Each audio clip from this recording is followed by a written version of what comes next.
All right, thank you so much for those brilliant questions. The first one is the data policy limitations across different nations. I know America is a very liberal nation, and so a lot of our data policy here in the US are probably the most matured globally, and maybe like the model for many other countries in the world.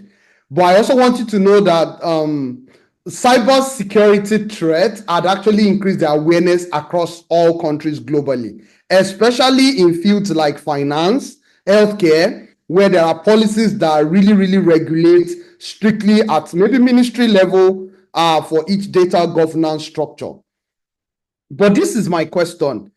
For you as a business leader, I probably don't know the exact maybe field you're operating from, but even basic ethics of the profession provides for some understanding of the data allowances that has to be made, and also provide for the quality of security you need to provide on your database to ensure that if I am a patient and you're going to gather my healthcare data on your platform, then I must be able to sign maybe a consent form ahead of time. But more beyond the consent form, you also must be able to give me some guarantee that you have some data security measures or even layers of security measures in on your IT platform that guarantees the quality of the integrity of the data that you're gathering, and then most importantly, the security. So in terms of the policy, I think reviewing more about what the policies are, we can work together based on whatever field you have. I also have a team of professionals who are cybersecurity experts that we can work with, and we can craft out a data governance policy for your organization that will be well in alignment with international standards. So I think that takes care of the first question. The second question is that I'm a leader. I'm not really IT tech savvy, but I want to drive this conversation amongst my team, and I want them to also go along with me. Two things can happen. Number one, you can get a consultant in to speak to the team. It could be a virtual meeting, and then they make presentations on the importance and the gaps. But one thing I know, my wife is a cybersecurity expert. One thing I know she does first is that they do assessment of every organization. They do what they call threat level assessment, and they come up with an overall scale.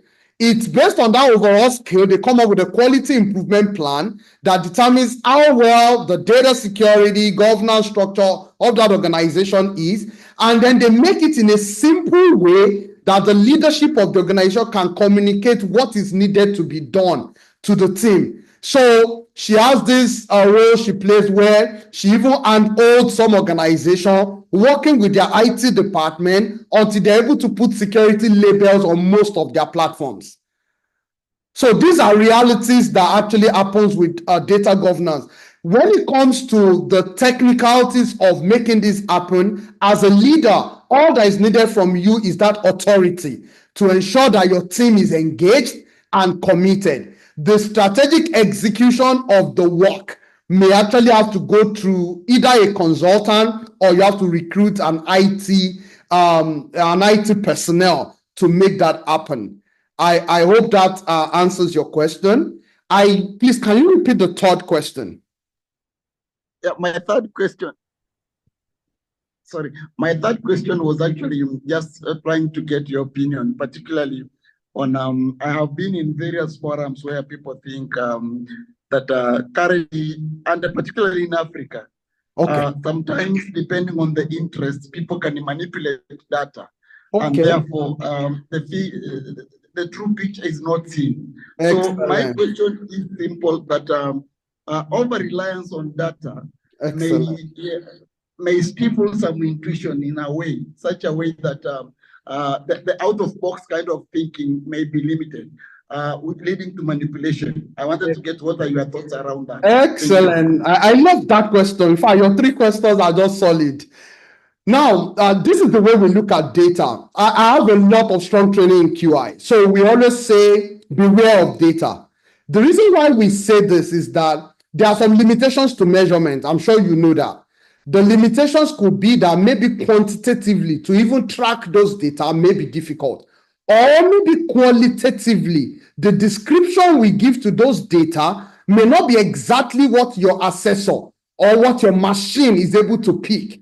And hence, most of the data we have will either be an estimation with a plus or minus, what we call maybe plus or minus range. And so it gives some room for gaps.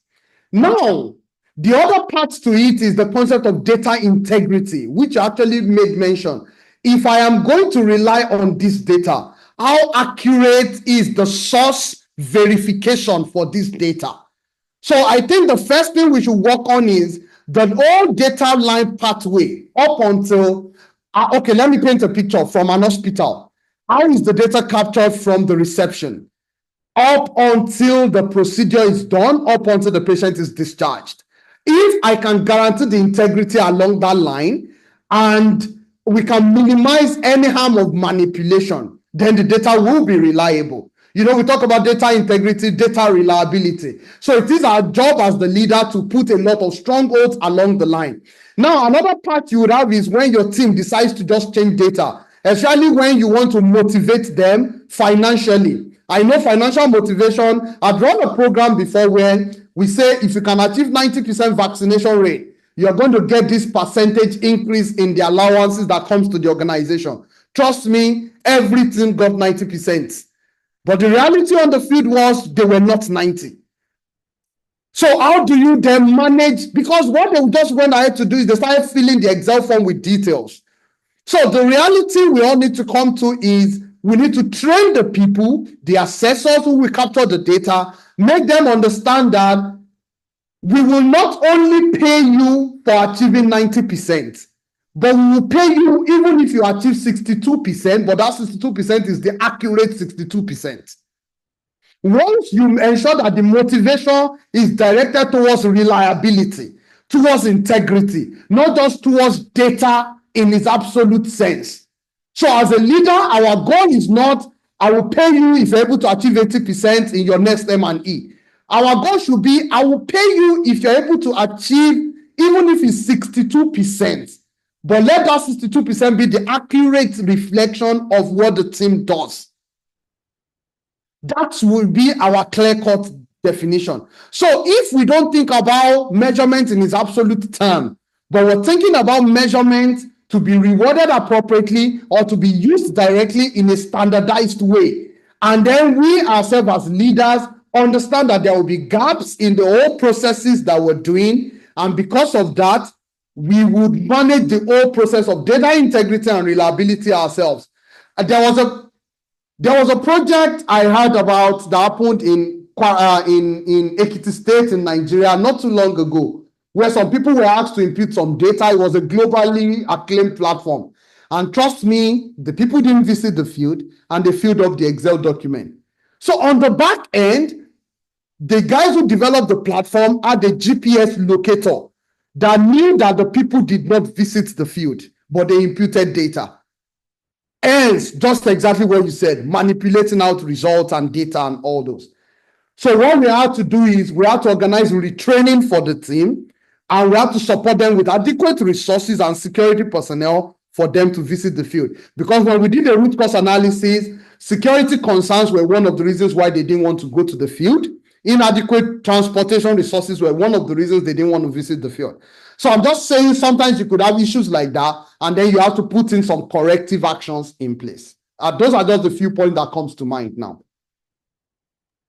Okay, that's a good one, and very, very deep explanation. Thank you. Can we just give him a kind of a good clap? Dr. Joshua, thank you so much. I'm sure we are still going to have one session with you before the end of this whole process. Thank you for always being around. I told the team that you were in Rwanda in February this year. You flew down from US to have similar training. It will have loved to be here, but the time and other engagements make that impossible. So hopefully next year we might have Dr. Joshua physically with us. Is that passionate about development. Thank you so much, for this session. We'll be looking forward to your next session. Thank you. Yeah, thank you so much. I appreciate it too. Thanks for those great questions. Looking forward to more sessions. Thank you.